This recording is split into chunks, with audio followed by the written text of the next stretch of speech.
Sicuramente le medaglie al collo pesano, no, però sono frutto di tanti sacrifici e tanta passione e sì, devo essere grata e orgogliosa di quello che son riuscita a raggiungere, ecco. Ecco, tu lo sai che le medaglie pesano non solo a livello di peso e sacrificio, ma anche perché adesso tu rappresenti un movimento intero.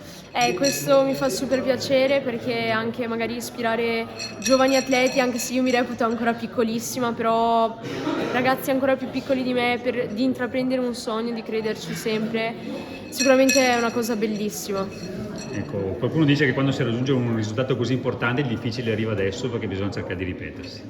Sicuramente la pressione è maggiore perché bisogna dimostrare sempre quanto vali, ma io penso che di fregarsene un po' di questa pressione e cercare di divertirsi sempre, pensare sempre al sogno che si ha e continuare a lavorare per questo, ecco. E questo è un bel messaggio di tutti i giovani che iniziano adesso dopo la pausa estiva a fare sport. Dici invece, raccontaci un attimo brevemente come è nata questa passione.